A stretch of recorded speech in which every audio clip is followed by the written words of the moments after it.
찬양하는 한나의 노래인데, 한나가 이 노래를 할 때 그 배경이 뭐였냐면, 이제 하나님께로부터 선물로 받은 사무엘을 서운한 대로 실로 성소에 있는 엘리 대제사장에게 사무엘을 건네주는 것입니다. 즉 이제는 내 아들이 아니라 엘리의 아들인 것이고 하나님께 바쳐지는 것이죠. 그러한 상황 속에서 한나가 하나님을 찬양합니다. 그런데 이 한나의 노래를 이렇게 바라보면 시작은 개인적으로 친밀하게 시작을 하는데 끝마칠 때 10절을 보니까 전혀 다른 차원의 노래를 하고 있습니다. 10절 후반부에 보니까 이렇게 노래가 끝납니다. 주님께서 땅끝까지 심판하시고 세우신 왕에게 힘을 주시며 기름 부어 세우신 왕에게 승리를 안겨주실 것이다. 세우신 왕, 기름 부어 세우신 왕, 동일한 인물을 나타내는데요. 여기서 처음으로 메시아라는 그런 단어가 사용이 됩니다. 지금 한나가 노래한 내용이 뭐냐면, 지금 이스라엘이 위기 가운데 있는 것이죠. 가나안 땅에 들어가서 근 250년 300년의 사사시대를 지나면서 하나님의 나라를 가리키는 이 이스라엘이라는 나라가 이제는 세상의 중심에 있지 못하고 변두리로 밀려난 그런 변두리 국가에 불과한 그러한 어떤 상황 속에 이스라엘이 놓여 있었습니다.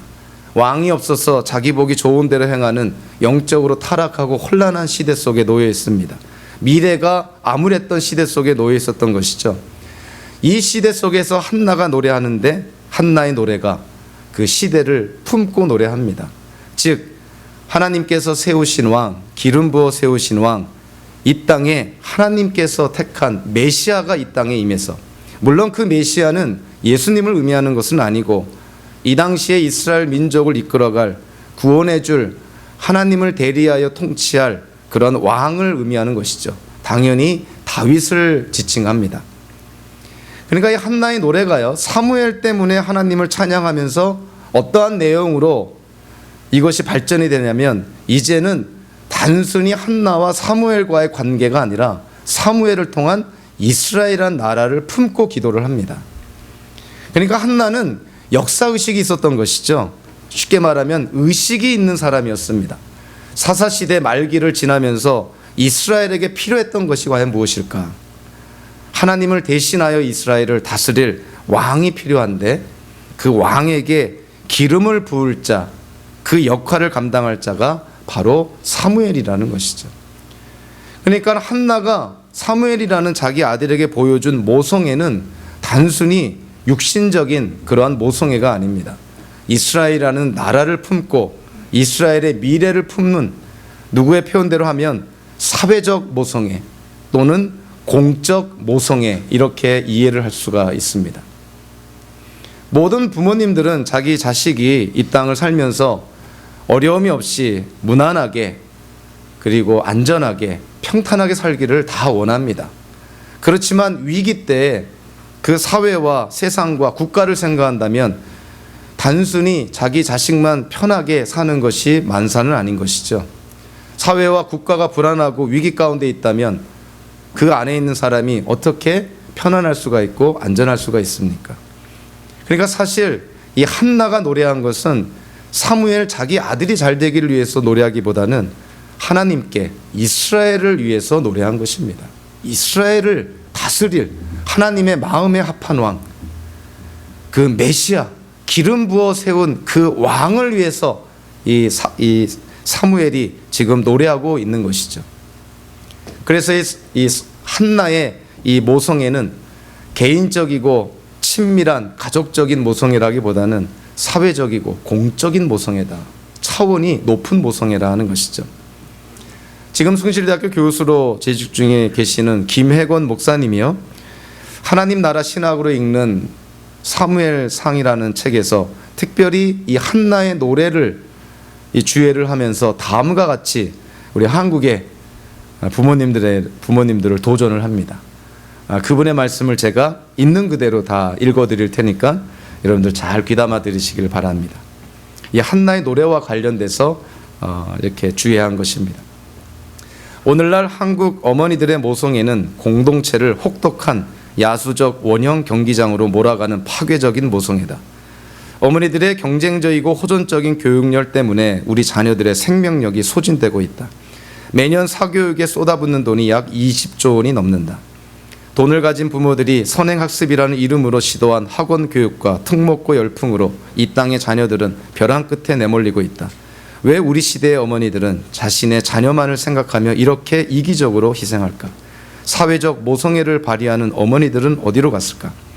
우리 자녀만 공부 잘하고 좋은 대학 들어간다고 행복해질 수는 없다. 인간은 섬처럼 고립될 수 없는 존재다. 모든 가정의 자녀들이 다 행복해야 우리 자녀도 행복한 시대를 맞이할 수 있는 것이다. 한나의 모성애처럼 한 시대를 살릴 아들을 낳아 길러내는 데 투신된 사회적 모성애가 몹시도 그립니다. 제가 이분의 이 책을 읽으면서 얼마나 가슴이 뜨끔하고요, 얼마나 도전을 받았는지 모릅니다. 너무나 당연하게 우리가 받아들이는 것, 부모님이 자녀가 잘 되기를 바라는 것 당연한 것이죠. 그러나 우리가 속해 있는 사회와 국가와 또 이 세상을 생각한다면 일신의 안위와 일신의 영달만을 위한 모성애는 지극히 이기적인 모성애고, 이 김혜권 목사님의 표현대로 한다면 파괴적인 모성애라는 것이죠. 남을 짓밟고 약한 자들을 착취해야만 이 땅에서 편하게 잘 살 수 있는 세상 속에 놓여 있으니, 이 세상의 풍조를 따르고 세상의 원리를 따른다는 것은 결국 그러한 삶을 바라는 모성애는 지극히 이기적이고 파괴적인 모성애라는 것이죠. 우리 미시간 대학은 참 좋은 대학입니다. 그래서 미시간 대학에 공부할 수 있는 학생들도 정말 세상의 모든 그런 사람들을 다 고려한다면 정말 1% 안에 들어가는 아마 그러한 혜택을 받은 사람이라고 생각을 합니다. 부모를 통해서, 부모의 혜택을 통해서 좋은 공부하는 것 당연히 좋은 것입니다. 그러나 그 공부가 자기만을 위한 것이라면, 자기의 영달과 부귀 영화만을 위한 것이라면 그것은 하나님의 자녀로서의 모습과 맞지 않는다는 것이죠.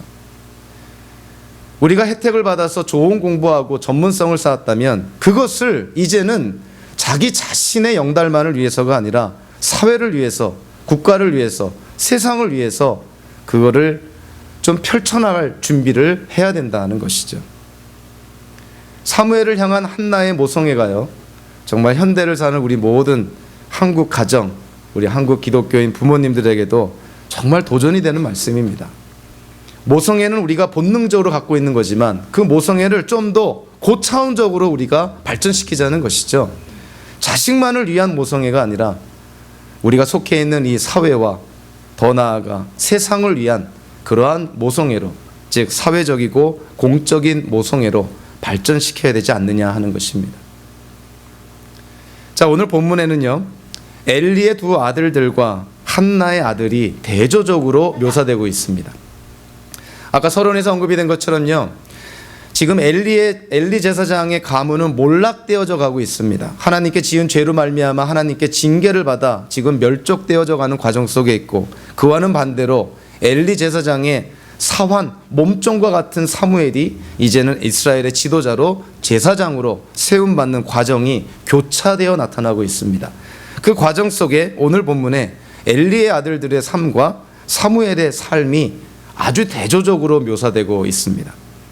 엘리의 아들들의 삶을 사무엘기 저자가 어떻게 묘사하고 있나요? 그들을 어떻게 평가하고 있습니까? 12절에 보니까 한마디로 엘리의 아들들은 행실이 나빴다. 그리고 그들은 주님을 무시하였다. 이렇게 표현합니다. 물론 우리가요, 이 번역 성경을 읽으면 성경을 잘 이해하기 위해서 우리가 어렵지 않게 이 이야기를, 줄거리를 따라갈 수 있도록 아주 쉽게 이렇게 번역을 했습니다. 그런데 행실이 나빴다, 그리고 주님을 무시하였다라는 이 번역된 성경을 히브리어 원문, 히브리어 성경을 바라보면요, 의미가, 강도가 좀 다릅니다. 여기서 엘리의 아들들은 행실이 나빴다는 이 번역 성경을 히브리어 성경으로 직역을 하면 어떻게 되냐면, 그리고 엘리의 아들들은 벨리알의 아들들이다, 이런 말씀입니다. 벨리알의 아들들이다. 그러면 이 벨리알의 아들이라고 쓰여진 곳이 성경에 어디에 있는가 그거를 찾아가서 벨리알의 아들들이 쓰여진 대상을 바라보면 엘리의 아들들이 어떠한 삶을 살았는지를 알 수가 있는 것이죠. 이 벨리알의 아들이라는 단어가 사용된 대표성을 띠는 세 군데가 있는데요. 첫째는 사사기 19장 22절에 레위인의 첩을 강간하는 그런 폭도들을 가리킬 때 벨리알의 아들들이라는 이 표현을 사용을 합니다. 두 번째로 신명기 13장 13절에서요. 다른 신을 섬기자고 유혹하는 그러한 사람들을 표현할 때 또 벨리알의 아들들이라는 표현을 사용합니다. 같은 사무엘기상 25장 25절에서 우리가 잘 아는 어리석다라는 뜻을 가진 다윗을 돕지 않아 결국은 하나님께로부터 징계받아 죽은 나발을 가리킬 때 또 벨리알의 아들이라는 이름을 사용합니다. 그러니까 우리가 지금 강간한 성폭행한 이런 악한 폭도들, 우상 숭배하자고 꼬드기는 그런 이단에 빠진 자들, 그리고 다윗을 돕지 않았고 다윗을 박대했던 어리석은 자 나발과 같은 사람, 이들을 지칭할 때 벨리알의 아들이라는 표현을 사용한 것이죠. 그 표현을 누구한테 지금 적용하고 있다고요? 엘리의 아들들에게 적용하고 있습니다. 엘리의 아들들이 그만큼 악행을 저질렀다는 것이죠. 오늘 본문에는 나와 있지 않지만 오늘 본문 다음에 나오는 그 사무엘기상 2장 22절부터 26절까지를 보니까 이 엘리의 아들들이 저지른 또 다른 악행이 뭐냐면 하나님 앞에서 성소에서 이 성전에서 일하는 그 여인들과 간음하는 죄를 범하게 됩니다. 그러니 엘리의 아들들의 인생을 벨리알의 아들이라고 표현한 것이 지극히 적당한 것이죠. 엘리의 아들들은 벨리알의 아들들, 행실이 나쁜 불량자였다 이렇게 평가를 내리고 있습니다. 그리고 나서 그 다음에 표현된 것이 뭐냐면 그들은 주님을 무시하였다 이렇게 표현합니다. 자, 이 번역도요 사실은 그 히브리어 성경을 보면 어떻게 번역이 되는 게 더 원본에 충실한 거냐면 그들은 주님을 몰랐다, 그들은 주님을 알지 못했다, 이것이 보다 직역입니다. 그러니까 왜 엘리의 아들들이 그렇게 벨리알의 아들들이라는 칭함을 받는 것처럼 행실이 악했냐면 그들이 하나님을, 주님을 몰랐기 때문이다 이렇게 사무엘기 저자가 평가를 내리고 있습니다. 여러분들 엘리의 아들들이 지금 무슨 일을 하고 있냐면 자기 아버지가 엘리 대제사장입니다. 그러면 그 아들들 홈니와 비누아스는 무슨 역할을 합니까? 제사장들입니다. 이스라엘 백성들이 하나님께 제물을 드리고 제사를 드릴 때 중보의 역할을 감당하는 것이죠. 아주 현대적으로 쉽게 표현하면 목사와 같은 사람들이 엘리의 아들들이었다는 것이죠. 그런데 사무엘기 저자가 그들을 한마디로 뭐라고 표현합니까? 그들은 주님을 알지 못했다. 얼마나 이게 충격적인 말인지 모릅니다. 제사장이 하나님을 몰랐다. 이게 상식적으로 여러분들 이해가 되겠습니까? 그런데 실제로 엘리의 아들들은 하나님을 몰랐다는 것이죠. 엘리의 아들들은 아마 하나님에 대해서 들은 것들은 많이 있을 것입니다. 구약의 율법들도 지식적으로 많이 알았을 것입니다. 하나님께서 이스라엘에게 어떻게 역사하셨는지를 아마 귀가 따갑게 들었을 것입니다. 그러나 그들은 하나님을, 주님을, 여호와를 그냥 지식적으로만 아는 것이죠. 그들은 하나님을 만나지를 못한 것이죠. 인격적으로 하나님을 알지를 못했던 것입니다. 하나님을 실존적으로 만나보지를 못했던 것이죠. 하나님께서 이스라엘에게 행하신 그 역사, 그 기적들, 하나님의 개입하신 사건들 그냥 듣기 좋은 이야기로, 신화 같은 이야기로 들었던 것이지 그가 믿는, 이스라엘이 믿는 하나님이 창조주 하나님이시고 지금도 살아계셔서 이스라엘의 역사 속에 개입하시는 참된 하나님이심을 그들은 알지 못했던 것입니다. 그런데도 그들이 하는 일이 뭐였다고요? 제사장의 역할을 감당하고 있었습니다. 우리에게 너무나 잘 알려진 J.I. 패커라는 분이 쓴 하나님을 아는 것, Knowing God이라는 책이 있습니다. 그 책의 시작이 뭐로부터 시작이 되냐면 이 땅에 사는 많은 기독교인들이 두 가지를 혼돈한다는 것이죠.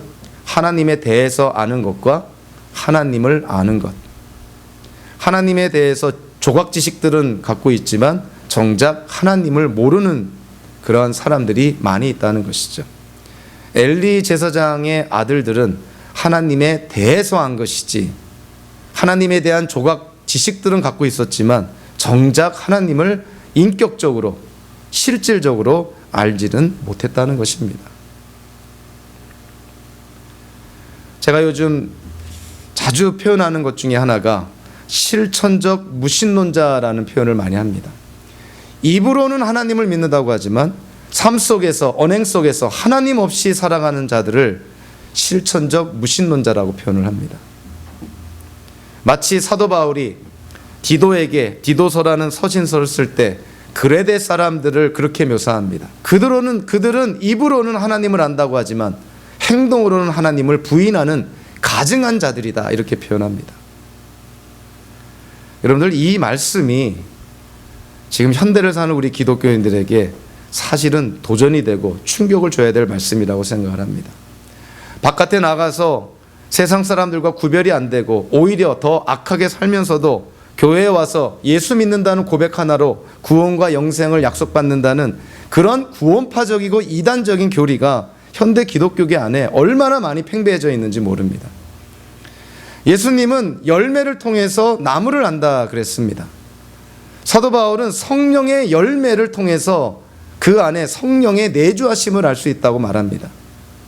사도 야고보는 행함이 없는 믿음은 영혼 없는 육신처럼 죽은 것이다 라고 얘기를 합니다. 이 자리에서 우리가 아무리 입술로 하나님을 안다고 예수님을 안다고 고백해도 우리의 삶 속에서 우리의 신앙 고백과 일치되는 삶이 나타나지 않으면 여러분들 심각하게 자기를 돌아봐야 되는 것입니다. 정말 나는 믿고 있는가? 정말 나는 예수를 인격적으로 믿고 있는가? 정말 나는 살아계신 하나님을 알고 있는가? 자칫 잘못하면요, 오늘 본문에서 묘사된 엘리 대제사장의 아들들과 같은 꼴이 날 수가 있습니다. 여러분들 마지막 날에 하나님 앞에 마지막 심판을 받을 때 그때서야 아 그랬군요 이제 알았습니다 그러면 늦는 것입니다. 우리가 이 땅에 호흡하며 사는 동안 하나님께서 이런저런 모양으로 말씀을 통해서 환경을 통해서 관계를 통해서 또 교회 안에 선포되는 여러 가지 하나님의 진리를 통해서 깨달아지고 도전받을 때 그때 하나님 앞에 나아가야 되는 것이죠. 내일 일을 알 수 있는 사람이 누가 있습니까? 젊다고 나이 드신 분들보다 오래 산다는 보장이 있습니까? 누구는 내일 일을 몰라서 비명 행사하고 비극적인 사고로 죽게 됩니까? 그렇지 않습니다. 제가 너무 비관적으로 얘기하는지 모르지만 이 자리가 여러분들이 하나님께로 돌이킬 수 있는 마지막 기회일 수도 있다는 것입니다. 앞으로 무슨 일이 일어날지를 알지 못하는 세대 속에 살고 있으면서 우리가 어떻게 평안히 안전하게 살 수 있겠습니까? 이 엘리 제사장의 아들들은 우리에게 타산지석과 같은 것이죠. 교훈을 제공해 줍니다. 성경이 왜 이들에 대해서 기록을 했을까요? 현대를 사는 하나님을 믿는 백성들이 이러한 엘리의 아들들과 같은 이러한 실수, 이러한 잘못에 빠지지 않도록 그렇게 성경이 기록이 된 것입니다. 여러분들 엘리의 아들들이 얼마나 악을 저질렀는지요. 13절부터 16절까지 사무엘기 저자가 특별히 이들이 제사장이기 때문에 하나님께 제사를 드리는 과정 속에 이들이 행한 죄를 아주 잘 묘사해 주고 있습니다. 13절과 14절을 통해서 보니까요, 제사장이 백성에게 지켜야 하는 규정이 있는데 이거는 이 히브리어 성경을 통해서 보면 어떠한 성경 구절이 연상이 되냐면 신명기 18장 3절의 말씀을 연상시키는 구절. 신명기 18장 3절에서 이렇게 말합니다. 백성이 소나 양을 제물로 바칠 때 제사장이 그들에게서 받을 몫이 있는데 앞다리와 턱과 위는 제사장에게 주어야 합니다. 즉 이스라엘 백성들이 제물을 하나님께 드릴 때 제사장에게 제사장 몫이 따로 규정이 되어 있다는 것이죠. 그것이 뭐라고요? 앞다리와 턱과 위는 제사장에게 주어져야 합니다. 즉 제사장 몫이라는 것이죠. 근데 오늘 13절과 14절을 보니까 엘리의 두 아들의 사환들이 어떻게 했다고요?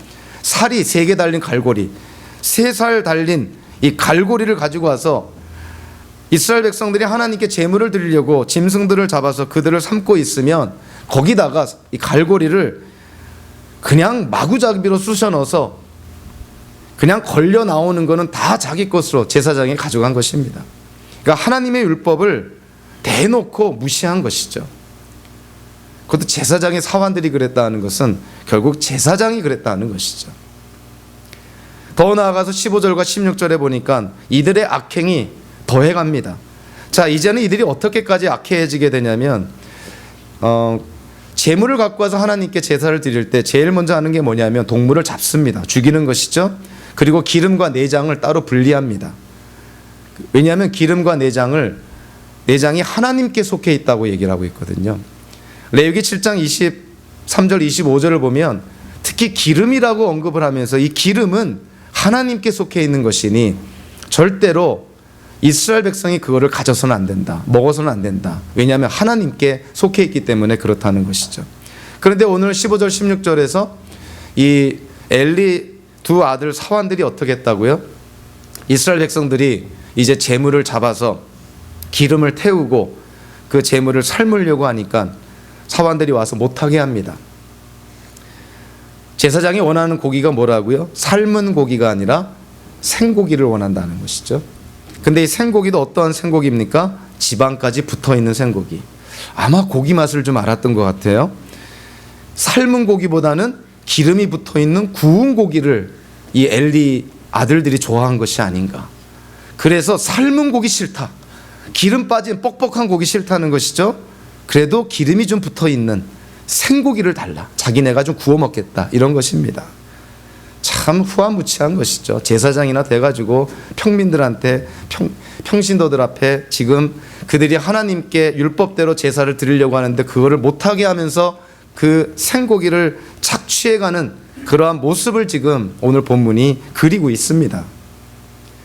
거기에 대해서 이 사무엘기 저자가 17절에 이 엘리의 아들들에 대해서 또 다른 같은 평가를 내리지만 좀 더 강도 깊은 평가를 내리죠. 17절에 보니까 이 사무엘기 저자가 이렇게 말합니다. 엘리의 아들들은 주님께서 보시는 앞에서 이렇게 심하게 큰 죄를 저질렀다. 그들은 주님께 바치는 제물을 이처럼 함부로 대하였다.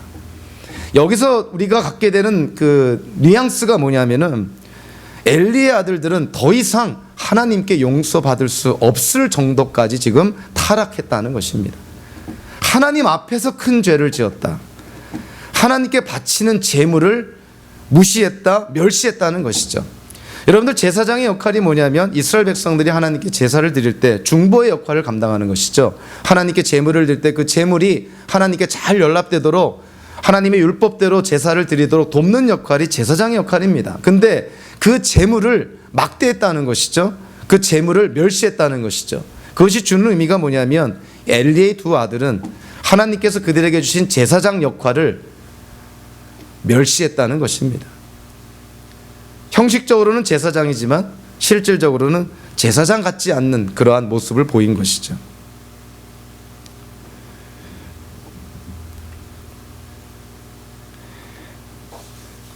사무엘기 저자가 이 엘리의 아들들이 하나님께 드려지는 제물을 이렇게 함부로 대했다, 제물을 멸시했다는 것은 제사를 우습게 봤다는 것이고, 제사를 우습게 봤다는 것은 제사의 대상이 되시는 하나님을 우습게 봤다는 것이죠.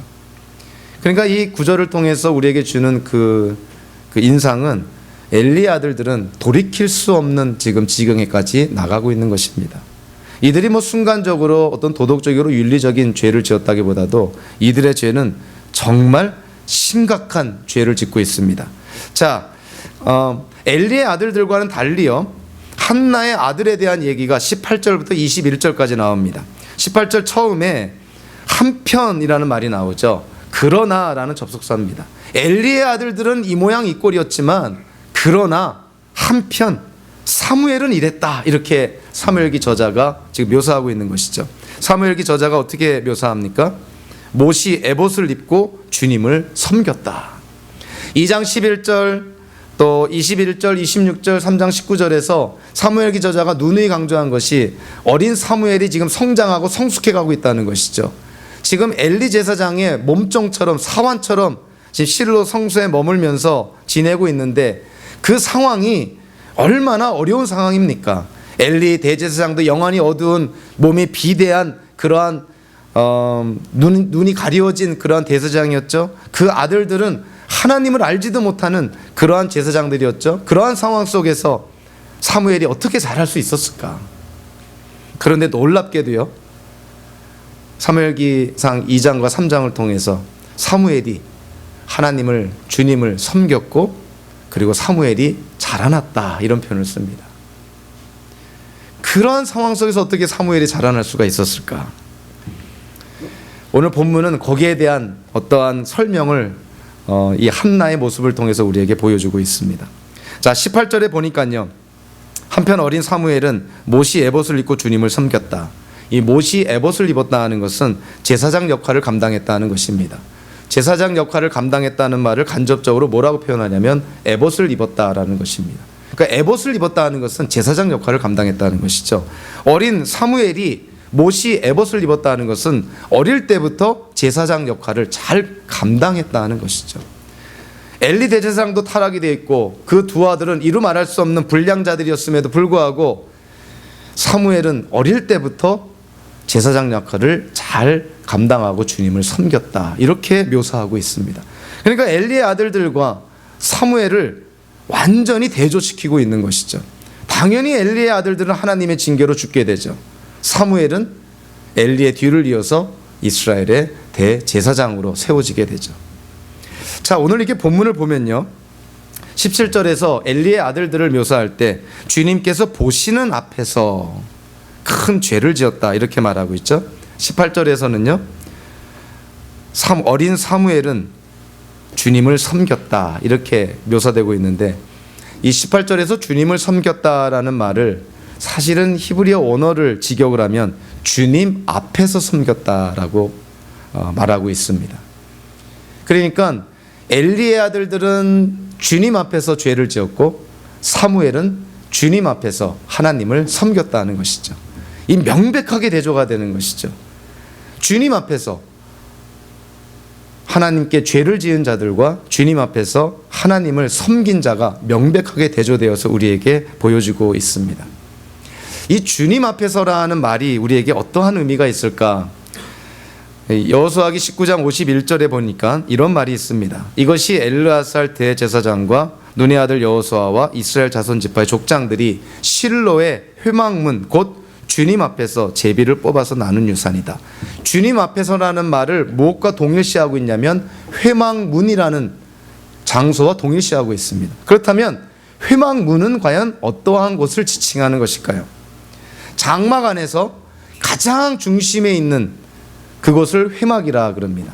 성전으로 치면 지성소에 해당이 되는 것이죠. 그렇다면 회막문은 어떠한 장소냐면 우리가 이렇게 본당에 들어올 때 저런 문을 의미하는 것이 아니라 회막 앞에 있는 장소를 의미합니다. 즉 성전으로 치면 지성소 앞에 있는 장소. 여러분들 지성소 앞에 있는 장소가 뭘 것 같아요? 지성소를 이 칸막이로 커튼으로 가려진 그 바깥에 있는 장소, 그걸 우리가 뭐라고 칭합니까? 성소라고 칭하죠. 그 성소에서 제사장들이 자기에게 주어진 업무를 감당합니다. 지성소는, 회막은 대제사장이 1년에 한 번 속죄일에 딱 한 번 들어가는 곳이 지성소입니다. 그러니까 제사장들이 자기에게 주어진 업무를 감당하는 곳이 바로 성소였다는 것이죠. 그거를 여호수아기에서는 회막문이라고, 그리고 주님 앞이라고 표현한 것이죠. 자, 그거를 염두에 두고 자, 오늘 본문에서 엘리의 아들들이 주님 앞에서 큰 죄를 지었다는 것은 무슨 의미냐면 제사장으로서 성소에서 제사장의 역할을 감당할 때 큰 죄를 지었다는 것입니다. 회막 장막 밖에서 그냥 어떻게 일상생활에서 죄를 지는 것이 아니라 성소에서 제사장의 역할을 감당할 때 하나님 앞에 큰 죄를 지었다는 것이죠. 그런 반면에 사무엘은요, 성소에서 하나님을 잘 섬겼다, 이렇게 묘사하고 있습니다. 엘리의 아들들의 죄가 용서받을 수 없는 죄임이 점점 드러나는 것이죠. 이건 사적인 죄가 아니라 제사장으로서 업무와 관련된 공적인 큰 죄를 지금 하나님 앞에 지었다는 것을 우리에게 말해주고 있습니다. 오늘 본문에서요, 엘리의 아들들과 한나의 아들 사무엘의 삶을 대조적으로 이렇게 묘사하면서 이 오늘 본문을 통해서 간접적이지만 암시되는 것이지만 이 한나에 대해서 우리가 좀 눈여겨볼 수가 있습니다. 사무엘을 향한 한나의 마음, 사무엘을 향한 한나의 모성애, 우리가 한번 좀 찾아볼 수가 있습니다. 대표적으로요, 오늘 본문 가운데서 특별히 19절을 보시면 우리 19절 한번 같이 읽겠습니다. 사무엘의 어머니는 해마다 남편과 함께 매년 제사를 드리러 성소에 올라가곤 하였다. 그때마다 그는 아들에게 작은 겉옷을 만들어서 가져다 주었다. 이 19절이 히브리어 성경으로 보면 이 작은 겉옷이 제일 먼저 나오는 단어입니다. 그것이 주는 의미가 뭡니까? 작은 겉옷을 강조하고 있는 것이죠. 한나가 해마다, 사무엘이 이제 어릴 때 실로 성소에 맡겨졌으니 해마다 커가지 않습니까? 해마다 이 사무엘에게 맞는 겉옷을 이 한나가 직접 제작을 해서 매년 제사를 드리러 실로 성소에 갔을 때 사무엘에게 주었던 것이죠. 자, 우리가 성경을 바라볼 때 현대적으로 바라보면 이건 아무 일도 아닌 것이죠. 여러분들 자녀에게 옷 사주려고 할 때 어떻게 하면 됩니까? 그냥 백화점에 가시면 되죠. 직매점에 가시면 되죠. 요즘은 또 홈쇼핑으로 인터넷을 통해서 다 직접 배달됩니다. 전혀 어려울 일이 없는 것이죠.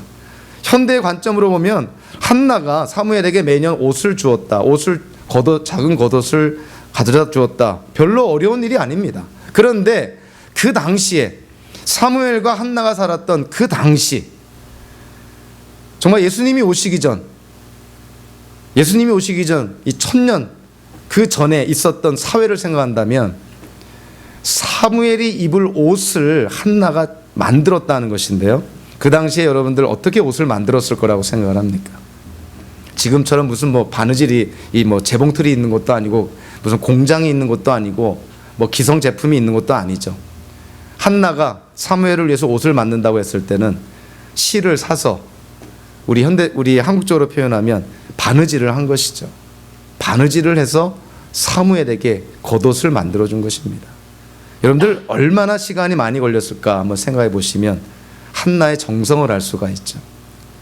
매년 제사의 실로에서 사무엘에게 겉옷을 건너주고 아마 다시 라마로 돌아와서 한나가 시작한 일은 내년에 줄 이 사무엘의 겉옷을 아마 또 제작하기 시작했을 것입니다.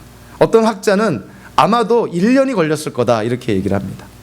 1년을 걸려서 정성을 들여서 작은 겉옷을 제작을 해서 자기 아들 사무엘에게 준 것이죠. 여러분들 한나의 믿음과 또 한나의 그런 기도와 노래를 통해서 우리가 바라보면 한나가 자기 아들 사무엘, 하나님께 바친 이 시대를 살릴 그런 사무엘을 위해서 작은 겉옷을 만들 때 그냥 만들었을까요? 여기 계신 어머님들 한번 생각해 보시면 자녀를 위해서 음식을 만들고 무엇인가 자녀를 위해서 준비할 때 아무 생각 없이 만듭니까? 아무 생각 없이 준비하나요? 다 기도하는 마음으로 하죠. 한나가 얼마나 바느질을 하면서 사무엘을 위해서 기도했을까? 작은 겉옷을 만들면서 사무엘을 생각하면서 단순한 친모, 어떤 육신의 어머니로서의 그러한 모성애가 아니라 이스라엘을 위기 가운데 이끌어낼 그런 사무엘을 생각하면서 바느질하며 기도하며 작은 겉옷을 만들지 않았겠습니까? 그래서 그런지요, 사무엘의 인생 속에 나타난 중요한 사건들 속에서 이 겉옷이 아주 중요한 상징물로 등장을 합니다. 사무엘의 사역 속에서의 겉옷과 관련된 에피소드가 한 두 가지가 있는데, 하나님께서 이 초대왕 사울이 하나님의 명령에 불순종했을 때 사무엘을 통해서 하나님께 선포합니다. 내가 너를 버렸다. 이제는 내가 다스리던 이스라엘을 또 다른 기름 부은 왕에게 내가 그 나라를 넘겨주겠다. 이랬을 때 사울과 사무엘이 순간적으로 실랑이를 벌이게 되는데, 그때 사무엘의 겉옷이 찢어집니다. 사무엘이 입고 있던, 사무엘이 선지자요 사사요 제사장이라는 것을 누구보다도 명백하게 드러내는 그 겉옷이 찢어진 것이죠. 거기에 대해서 사무엘이 사울에게 이렇게 얘기합니다. 주님께서 오늘 이 이스라엘 나라를 이 옷자락처럼 찢어서 임금님에게서 빼앗아 임금님보다 더 나은 사람에게 주셨습니다. 그 겉옷을 사울이 찢었는데 그 찢은 것을 가리키면서 사울, 당신이 다스린 이스라엘 나라를 찢어서 또 다른 기름 부은 자에게 넘겨주겠다, 이렇게 사무엘이 선포하는 것이죠. 사무엘이 죽습니다. 하나님은 사울의 죄 때문에 침묵합니다. 갑자기 블레셋이 대군을 이끌고 이스라엘을 침략합니다. 사울이 마음이 급하게 됐습니다. 우림과 둠밈을 통해서 하나님의 뜻을 알려고 해도 하나님이 침묵합니다. 결국 사울이 어떻게 되냐면 엔돌에 있는 무당을 찾아갑니다. 샤먼을 찾아가게 되죠. 푸닥거리하는 무당을 찾아가서 사무엘을 불러내달라 이렇게 요청을 합니다. 엔돌의 무당이 사울 왕인 걸 알고 뭐 이런 유의 일이 있지 않았음에도 불구하고 이 사무엘의 영을 불러내는 어떠한 그러한 것을 행하게 되죠. 그런데 진짜 사무엘의 영이 올라옵니다. 무당도 기절초풍할 정도로 놀라는 것이죠. 사울이 그 무당에게 묻습니다. 그 올라오고 있는 그 사람의 모습이 어떤 모습이냐 했더니 그 엔돌의 무당이 뭐라 그러냐면 한 노인이 올라오는데 겉옷을 걸치고 있습니다. 사무엘을 보여주는 대표성을 띠는 것이 겉옷이었다는 것이죠. 아, 이 사람이 사무엘이구나 하는 그 어떤 표지가 되는 것이 겉옷이었다는 것이죠. 그만큼 사무엘은 평생에 겉옷을 입고 다닌 것이죠. 그 평생의 습관이 어디에서 나왔을까요? 당연히 한나로부터 나온 것이죠. 매년 한나가 지어준 겉옷을 입고 제사장의 역할을 감당했으니 사무엘이 한나가 죽은 이후에도 평생에 그 한나 자기 어머니의 영향을 받아서 겉옷을 입고 제사장으로 선지자로 마지막 사사로서의 역할을 감당했던 것이죠. 우리는 이 본문에 나타난 이 한나의 그런 사무엘을 향한 모성애, 간접적으로 비춰진 모성애지만 참 우리 가슴을 뜨겁게 하는 그런 모성애입니다. 하나님께 서원을 했으니 기쁜 마음으로 하나님께 사무엘을 바치긴 했지만 그 아들을 향한 절실한 그런 그 친모의 그런 마음과 또 이스라엘을 품은 그런 사회적이고 공적인 모성애를 갖고 사무엘을 위해서 기도하고 그의 필요를 채워주는 그런 한나의 모성애를 우리가 보게 되는 것이죠. 우리 애나바 한인장로교회는 지역이 아무래도 미시간 대학이 있어서 많은 청년들이 옵니다. 이들을 바라보면서 특별히 오늘 본문을 바라보면서 제가 왜 여기에 있을까 이런 생각을 하게 됩니다.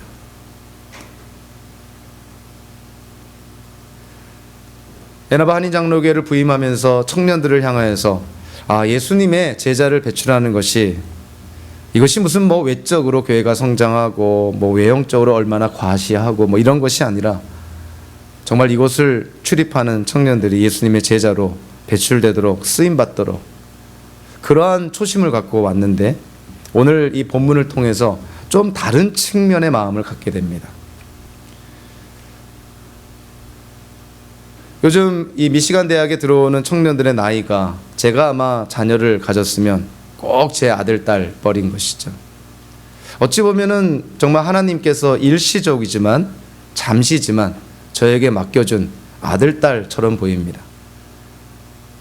물론 친부모가 따로 있지만 이곳에서 생활할 때 참 이들의 인생을 그래도 이끌어주고 또 하나님 안에서 또 지침을 주고 또 인생의 새로운 단계로 나아갈 수 있는 준비 과정을 하는 데 있어서 하나님이 그 역할을 위해서 저를, 제 아내를 여기에 보낸 것이 아닌가.